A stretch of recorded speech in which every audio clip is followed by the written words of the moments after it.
Good evening, everybody. Monday morning quarterback episode 112. Glad to be here tonight. If Drew Brees throws a touchdown, let me know. Hoping to get home to catch the end of that game. It looked like it was going good for us at the start. So excited to be here tonight with a special guest, a good friend of mine, Tim Clauson. And he is going to talk about the tremendously busy week they have on tap up there at Clauson Marshall Racing. With the Governor's Reign, the big wing race at Eldora Tuesday and Wednesday. And then I believe they're running an outlaw race at Plymouth on Thursday. And then the Driven to Save Lives double, which is USAC, midgets, and sprint cars. And that's at Gas City on Friday and Kokomo on Saturday. So really cool week of racing here in the Midwest, especially in the fall. Typically things are winding down around now, but some good racing going on. So great week for everyone involved with Team CSI. Won a bunch of big races. Mario Clauser and Mark Smith both won the first two nights of the Hawk at McMillan. And so that was great for our non-wing and wing programs. And thank you to everybody that is tagging us each week when you win races. We like to share those wins with our employees on Monday during our Monday meetings and tag as many of you guys and get them on Instagram and Facebook stories so you can get the well-deserved recognition for those wins. So without further ado, I'm going to bring Tim on, and we are going to talk about racing, which is what you guys are all tuned in for. If you have questions, ask them, and we will try to get them answered. Anyone that doesn't get answered, we will get them after.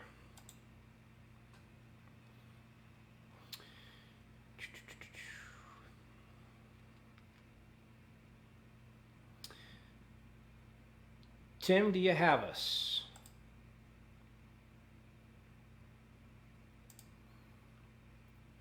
We'll give Tim just a second to get popped on. Can you hear me? Yeah, I can hear you loud and clear. All right, awesome. Well, thank you for joining us. We've got a bunch of people tuned in that are excited to hear about all the busyness you have going on up at CMR this week. And certainly the Indiana double by Driven to Save Lives is something that everybody in Indiana is excited about. It's extremely rare to get that kind of racing card, and certainly in the fall. So tell us a little bit about what you guys have going on this week leading up to the Driven to Save Lives double. Yeah, we got a very busy week. We basically our team runs the wing cars as well as USAC national sprint cars and midgets, and at some point this week we get to break each car out, each vehicle out. So we'll start off tomorrow night at Eldora for the first night of the Governor's Reign. We'll race there Wednesday night.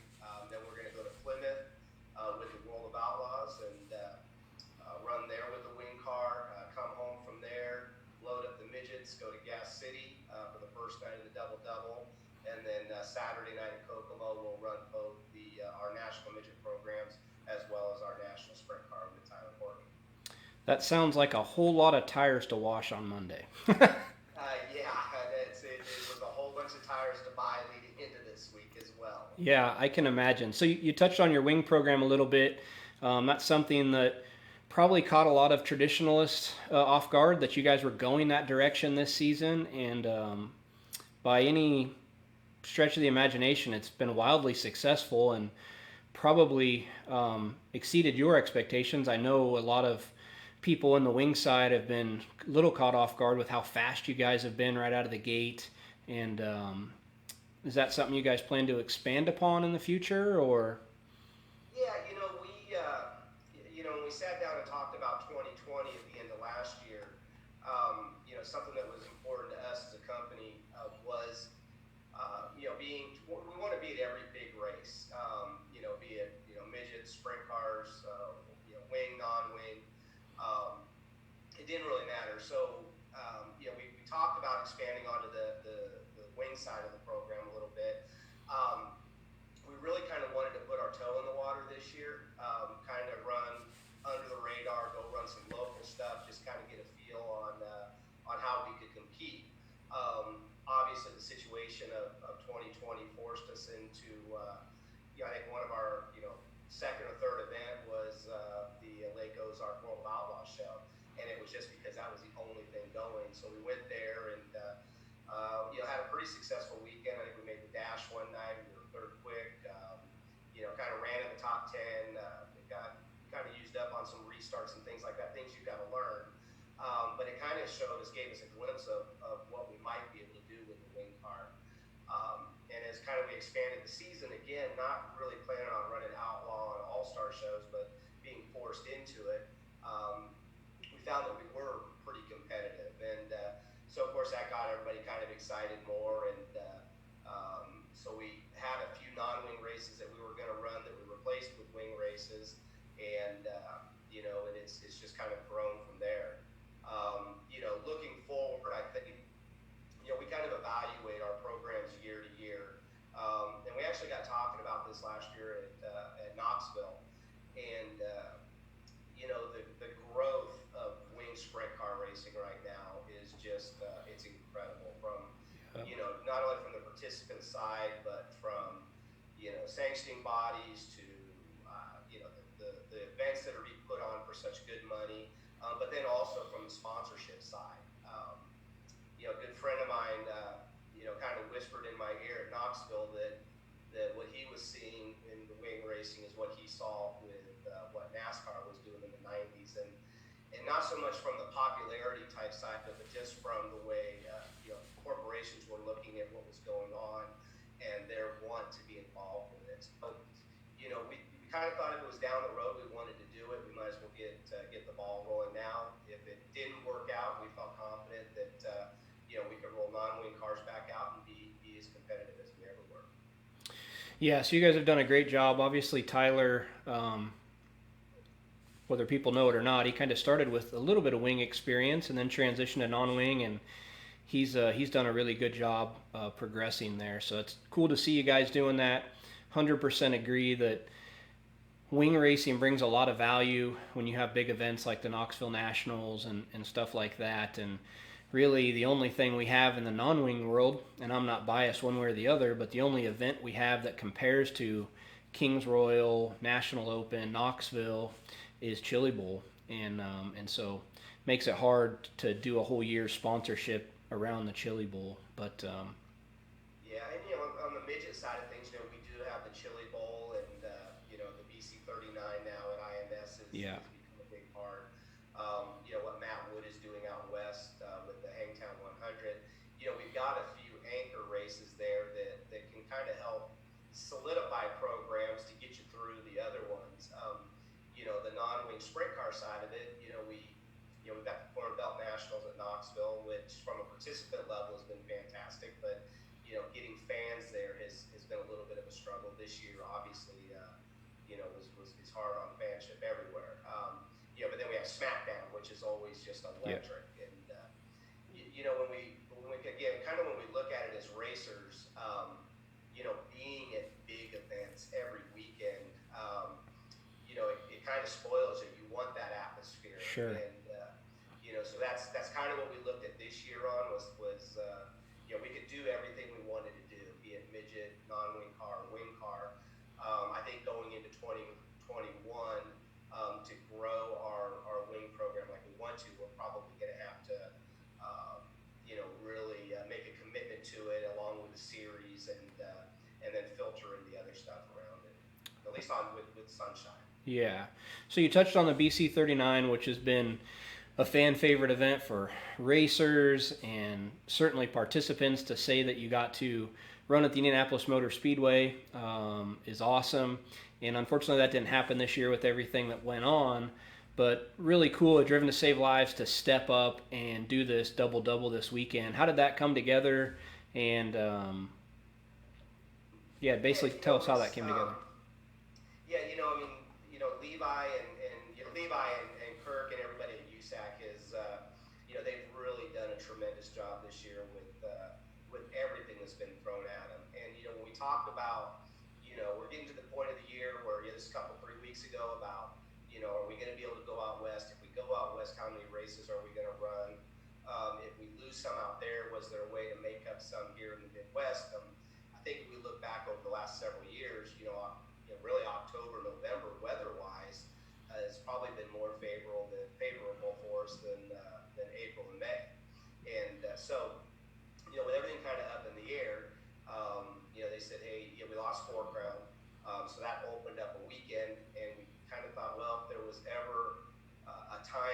something on short notice, this would be the year. Everybody Sure. will understand.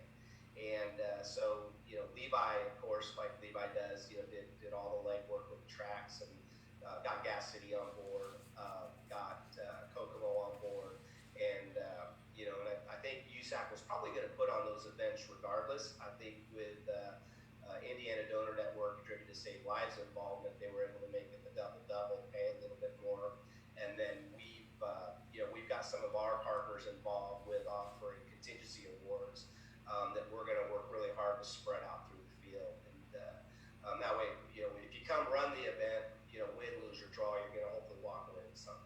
Yeah, that's awesome. We're going to participate in that a little bit with Pit Logic, giving away a tablet loaded with Pit Logic to the crew chief of the week, and so happy to do that. Anybody who's tuned in, if you have questions for Tim, go ahead and type them, and we'll get those. There's a couple over there. I wanted to tell a brief story about how Tim and I met, and Tim will probably laugh, but I was probably 14 or 15 years old, and I worked at a lawnmower shop in Napa where I grew up, sharpening blades and washing mowers and doing whatever I could to make a little bit of money for my racing. And Tim came in one day. He was a sales rep, and that was kind of his territory. And I had a race shirt on, and it was probably a Stevie Smith shirt because Stevie Smith was my guy. And he struck up a conversation with me, and throughout the conversation, he'd mentioned that they were racing at Cycleland that weekend with Brian, and I was like, hey, I'm going to be there racing my micro that weekend. And who knew that 25 some odd years later, our paths continued to cross. You guys moved here to Indiana before I did to pursue racing, and then our paths kind of crossed again when Brian was doing the NASCAR stuff and I was working for Rusty Wallace doing shocks for him, and so that was really cool to get to see Brian when he was driving for Ganassi that year. And then when you guys came back and started your team was around the time that I started CSI, and you guys have been with us, I think, since 2010 or 2011, and certainly one of our valued partners. And we get so much out of not only you guys winning races with our product, but the feedback from you and the mechanics and the drivers has helped us elevate the product that we offer to everybody. So it trickles all the way down to quarter midget guys with technology we learn on the big cars to all of our midget and sprint car customers having a better product because of partnerships like we have with you guys. So yeah, no, it's been a great friendship that started so long ago, and then to get to work with you as really we developed our open wheel racing program. We had done a little bit of sprint car stuff as a family, and then when Brian went down south, we kind of started a team to keep him busy in between races, and then when he came back from down there is really when we got serious, and we got to partner up with you, and it's been just a great association, and it's one of the things when we put this wing deal together. One of the things I wanted to do was do it with our guys, and I think honestly that's been a lot of the success that we've had out of the gate. We're not looking to go, okay, we're not good here, so we're going to go buy something else. We're going to sit down with our partners, work with them, and get it better. And certainly the proof is in the pudding there with how that's gone. Yeah, that's awesome. So we have a couple questions for you. First one is from a West Coaster you probably know, Steve Osborne, whose little guy is racing quarter midgets and I think junior sprints now. He has, his question is, do you have any plans to add another driver for 2021? Or are you guys going to stick with two, or probably not sure yet? Yeah, we're kind of working through that now. Obviously with Sunshine going more to a full-time wing program, that is going to open up our midgets. And when it comes down to it, midgets are my first love. They always have been. I think it's the most pure, raw form of racing. And so we'll be running midgets at some level. We're working to put Cole Bodine's program together right now.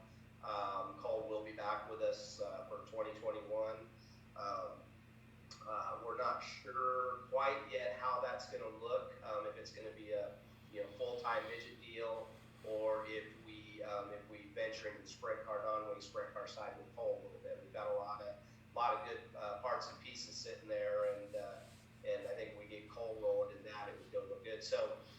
We've got some conversations going with some people right now on some full-time midget stuff. But I'm one of those guys, and it probably hurts me a little bit because I like to finish what we started, and we're still chasing that midget championship. And so I try to stay fully focused on what we've got going on the shop right now. But as this year's gone, and as you got to get things put together earlier and earlier. So we are working on some things right now. Gotcha. Next question is from Nick Stenzel, and his question is: young drivers coming out of quarter midgets, do you think there's value in putting them in something without a wing before wing racing to learn momentum, car control, etc.? Yeah, I used to be a big proponent of, if you're going to go midget racing or non-wing sprint car racing, then get yourself into a non-wing 600. Anymore though, the racing has changed so much, even on especially the midget side. I think the midgets anymore relate to a wing sprint car really closely. It's momentum, keep your speed up, and really the non-wing sprint cars have got to that now too. It's not a stop and go type deal.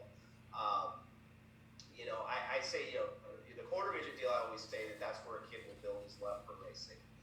There's things you can learn in that, definitely. When you get into the 600 ranks, then you definitely start learning things that will transition to the next level, be it midgets, non-wing sprint cars, or wing sprint cars. I always said race with the best competition you can race with. Don't try to step down. If there's a class of strong 40 cars, go race with those 40 cars. Go race where the competition level is. Yeah, I agree 100%. I've always thought that wing racing teaches you how to keep your corner speed up and momentum and being smooth. And, like what Buddy Kofoid did there at the SmackDown, that kid took my breath away every lap. But he was totally in control, and he did so much wing racing at the early part of his career, even though it seemed out of control to somebody sitting in the stands. He just was really, really good at keeping his corner speed up in that non-wing sprint car, and turned a lot of people's heads because he didn't have too many non-wing starts. But I think that wing racing really helped him, one, not be scared of speed, two, know how to keep his corner speed up, and that really transitions to midgets too, where you got to be so smooth. Yeah, definitely. Absolutely. Doesn't look like we have any other questions. Anything fans or people heading to those races this weekend, the double, should be thinking about or planning for? Well, hopefully get there early. Hopefully we'll have some good crowds. I know everybody will be practicing social distancing, and what that is in our world right now, it's kind of hard to tell. But from what I've heard, it sounds like a lot of people are excited about this weekend. There's a lot of people I know that are traveling in now because of that although they can't go to Eldora, they're going to watch it and then go to Plymouth, and then head over for the USAC stuff on Friday and Saturday. So I'm expecting great car counts. I don't think there's any other midget racing going on in the Midwest. And then obviously with the non-wing cars, if you look at what was it, Kokomo for SmackDown between the Boss Series and the USAC Series, if we get some of those guys to show up, it's going to be just a whale of a show. Yeah, two great venues for both divisions for sure. Absolutely. So. Yeah, and then what Jerry's doing up there at Gas City, and he's excited and promoting what's going to happen Friday night, and of course the O'Connors at Kokomo, they do such a fantastic job that it's like I said, it should be a spectacular weekend, and hopefully it's successful enough that this is something that can carry on year after year to give us another big weekend of open wheel racing in the Midwest. Yeah, absolutely. Well, thanks for taking the time tonight. We'll be cheering you on, watching on Flow tomorrow, and we'll see you later in this week. And again, thanks for tuning in. Thanks for your partnership and friendship, and good luck tomorrow. All right, thanks, Gary. Appreciate it. Good luck to your Saints today. Thanks.